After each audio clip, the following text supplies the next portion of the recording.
मेरे प्यारे बच्चों, आज हम चैप्टर 2 इनवर्स ट्रिग्नोमेट्री फंक्शन चालू कर रहे हैं।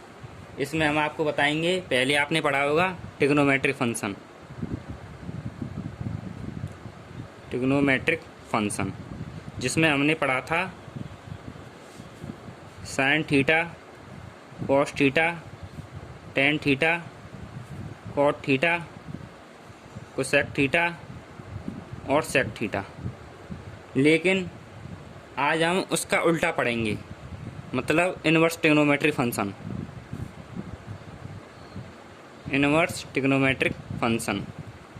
इसमें हम आपको बताएंगे कि sine theta sine inverse theta बन जाता है, ऐसे ही cos theta cos inverse theta बन जाता है, और tan theta tan inverse theta बन जाता है, और कॉट इनवर्स, और कोसेक इनवर्स थीटा, और सेक इनवर्स थीटा। लेकिन आज हम इसको, जैसे कि आपने देखा ही होगा कि 1/x एक्स इनवर्स हो जाता है, और 1/10 थीटा टेन इनवर्स थीटा हो जाता है। लेकिन आपने एक और चीज़ देखी होगी, साइन एक्स की वैल्यू, मान लो साइन एक्स की वैल्यू 1 है, साइन एक्स की वैल्यू 1 है, तो एक्स की वैल्यू क्या होगी, साइन इनवर्स 1 हो जाएगी। इसको हम ब्रैकेट में लिखेंगे तो ज़्यादा अच्छा होगा। और आपने एक और चीज़ और पढ़ा होगा, pi radian is equal to 180 degree होता है। ये बहुत ज़रूरी है इसको चेंज करने के लिए। अब हम इसमें बताएंगे कैसे चेंज होता है। अब हम आपको बताएंगे, मेन पॉइंट पे आएंगे। अब हम एक चीज़ हमको याद करना ज़रूरी है, वो हम आपको बाद में बताएंगे। आप एक और चीज़ देख लो, F is equal to F inverse होगा किसके रेस्पेक्ट में, यदि ट्रिग्नोमेट्री फंक्शन में एफ है तो इनवर्स ट्रिग्नोमेट्री फंक्शन में एफ इनवर्स हो जाएगा। और ये तभी, अब ये एग्जिस्ट कब करेगा, एक बात जरूर याद रखना, ये तभी एग्जिस्ट करेगा, इनवर्स ट्रिग्नोमेट्रिक फंक्शन तभी एग्जिस्ट करेगा जब हमारा फंक्शन 1 हो और ऑन टू हो, तभी एग्जिस्ट करेगा। और ट्रिग्नोमेट्रिक फंक्शन, केवल ट्रिग्नोमेट्रिक फंक्शन हर एक में एग्जिस्ट कर सकता है, एग्जिस्ट एवरीवेयर। लेकिन इनवर्स ट्रिग्नोमेट्रिक फंक्शन तभी एग्जिस्ट करेगा जब हमारा फंक्शन 1 और ऑन टू होगा। अब जैसे कि कोई फंक्शन हमको ऐसे दे रखा है, sine is equal to sine inverse x, तो अब इसकी वैल्यू इसको कैसे निकालेंगे हम। साइन तो साइन है ही है, और ये साइन इनवर्स है, इसका क्या होगा साइन, इसका क्या होगा, इसको हम ऐसे कर सकते हैं साइन इनवर्स एक्स।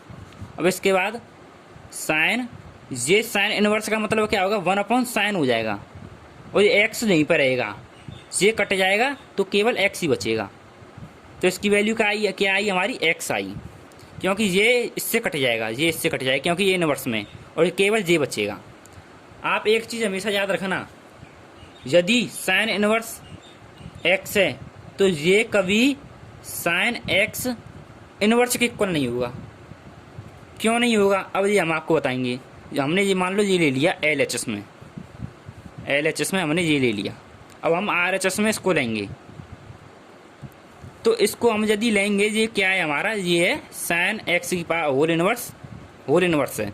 अब इसको हम कैसे लिखेंगे, 1/sin x लिखेंगे।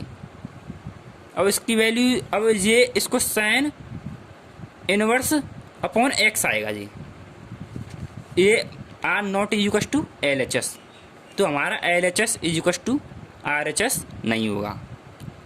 अब ऐसे ही हमको एक फंक्शन, अब हमको गिवन होगा फंक्शन हमारे अकॉर्डिंग, पहले चैप्टर के अनुसार हमको फंक्शन ऐसे दिए होते हैं। आप जानते होंगे f(x) is equal to y होता है हमेशा, वैसे बहुत से नहीं जानते। तो x की वैल्यू क्या आएगी, f इनवर्स y हो जाएगी या नहीं होगी, ऑब्वियसली होनी चाहिए, और होती है। अब हम आपको बताएंगे, हमको 2.1 एक्सरसाइज 2.1 एक्सरसाइज हमारी तभी हो सकती है जब हमको डोमेन याद हो, इनवर्स ट्रिग्नोमेट्रिक फंक्शन के डोमेन याद हों। अब इनके डोमेन हमको याद करना बहुत ज़रूरी है। अब हम आपको डोमेन बताएंगे। साइन इनवर्स एक्स का डोमेन, कॉस इनवर्स एक्स का डोमेन, टेन इनवर्स एक्स का डोमेन, कॉट इनवर्स एक्स का डोमेन और कोसेक इनवर्स एक्स का डोमेन। डोमेन और रेंज। डोमेन ज़्यादा जरूरी नहीं है पर रेंज याद होना जरूरी है। अब साइन इनवर्स एक्स का डोमेन क्या होगा? इसका होगा -1 से 1 तक। कॉस इनवर्स का होगा -1 से 1 तक। और इसका होगा टेन इनवर्स का होगा रियल नंबर और रियल नंबर्स। इसका होगा, इसका भी रियल नंबर्स होगा।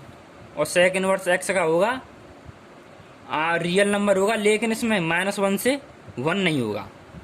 और इसमें कोसेक इनवर्स में होगा रियल नंबर होगा, इसमें भी -1 से 1 नहीं होगा। ये वैसे ज़्यादा ज़रूरी नहीं है डोमेन, पर रेंज याद होना ज़रूरी है। अब रेंज इसकी क्या क्या होती हैं? -π/2 से π/2 तक। इसका मतलब होता है क्लोज्ड ब्रैकेट। इसका मतलब ये है -π/2 से π/2 होना ज़रूरी है। और जैसे हम आपको आगे बताएंगे। और इसका होगा 0 से π यानी क्लोज्ड ब्रैकेट। और इसका होगा -π/2 से π/2। इसमें ओपन ब्रैकेट हो गया। ओपन ब्रैकेट का मतलब -π/2 और π/2 नहीं होंगे, इसके बीच के सभी वो रेडियंस होंगे, इसके बीच के सभी एंगल्स होंगे हमारे, पर -π/2 और π/2 नहीं होंगे। और इसका होगा 0 से π इन ओपन ब्रैकेट। और इसका होगा 0 से π लेकिन -π/2 नहीं हो, इसमें केवल π/2 नहीं होगा। और इसका होगा -π/2 से π/2। और इसमें इसकी वैल्यू 0 की वैल्यू नहीं होगी, इसमें 0 नहीं होगा, 0 एंगल नहीं होगा। इसका मतलब ये है। अब हमने डोमेन तो बता दिए और रेंज भी बता दिए। रेंज याद होना बहुत ज़रूरी है। अब हम बताएंगे कुछ फॉर्मूलेस बताएंगे, उनको हम 2.2 में आगे डिस्कस करेंगे, उनको प्रूव भी करेंगे, पर इनका याद होना बहुत ज़रूरी है। जैसे कि साइन इनवर्स -x आ गया, तो इसमें इसका क्या होगा? -sin इनवर्स x को होगा इसकी वैल्यू। और यदि आ गया tan inverse x, tan inverse -x आ गया, तो इसमें भी -tan इनवर्स x होगा। और यदि आ गया कोसेक इनवर्स -x, तो इसका -कोसेक इनवर्स x होगा। ये 3 तो ऐसे होंगे। और 3 है जैसे कौन कौन से? Cos inverse -x, sec inverse -x और कॉट इनवर्स -x।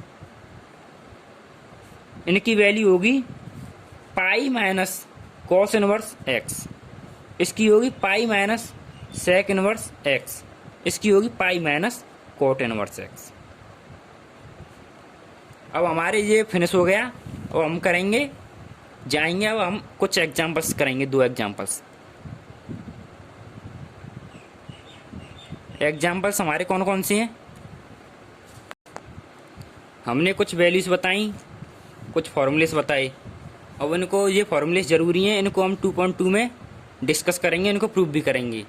ये वैसे याद होना ज़रूरी है, हमारे एनसीईआरटी में पहले नहीं देना चाहिए था। अब हम इस क्वेश्चन को करेंगे। ये हमारे एग्जाम्पल नंबर 1 है एनसीईआरटी का। इसकी प्रिंसिपल वैल्यू निकालेंगे, मतलब इसका आंसर निकालेंगे, ये किसकी वैल्यू है। चलो लेट कर लेते हैं। Let y = sine inverse 1/√2। अब ये ऐसे हो जाएगा। मैंने आपको बताया था कि यदि f(x) = y है, तो x = f इनवर्स y होगा या नहीं होगा, ये हमने आपको बताया था। ऐसे ही ये साइन y क्या हो जाएगा? 1/√2। और 1/√2 किसकी वैल्यू है? साइन 45 मतलब π/4। 45 को 45 डिग्री को हम π/4 रेडियन में चेंज कर सकते हैं। ऐसे ही ये अब हमारी साइन y की वैल्यू π/4 आ गई। और y की वैल्यू क्या हो गई? इससे ये कट जाएगा, y की वैल्यू आ गई हमारी π/4। और इक्वेशन नंबर फर्स्ट और सेकंड को देखो। फ्रॉम फर्स्ट एंड सेकंड हम देखेंगे तो साइन इनवर्स 1/√2 क्या होगा? π/4। ये हमारा प्रिंसिपल वैल्यू आ गई और इसका सॉल्यूशन हो गया। अब हम एग्जांपल नंबर 2 का, अब हम इसको बताएंगे। ये हमारा एग्जांपल नंबर 2 है। और इसमें भी हम लेट कर लेते हैं। Let y = cot inverse -1/√3। ये हमारा पहला इक्वेशन हो गया।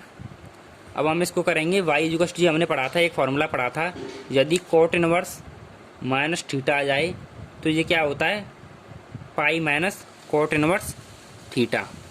ऐसे ही ये होगा, ऐसे ही होगा pi minus cot inverse 1/√3। y equal to pi minus cot inverse 1/√3 किसकी वैल्यू है, 60 डिग्री की। ये कैसे लिखा जाएगा रेडियन में, π/3।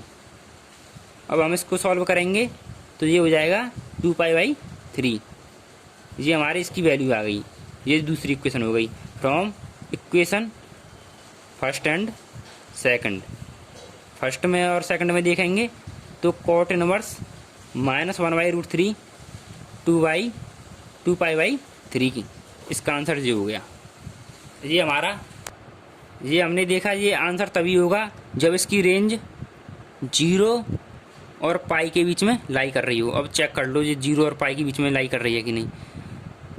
2 × 180, ये रफ में 2 × 180/3। पाई रेडियन को 180 डिग्री होता है या नहीं होता, इसको डिग्री में लेंगे तो 60 120, ये 0 और पाई के बीच में लाई कर रहा है, तो इसका आंसर 2π/3 होगा। ये हमको दो में, यदि हमारा रेंज में लाई कर रहा है तो इसका आंसर सही है, यदि रेंज में लाई नहीं करता तो हमारा आंसर गलत निकलेगा।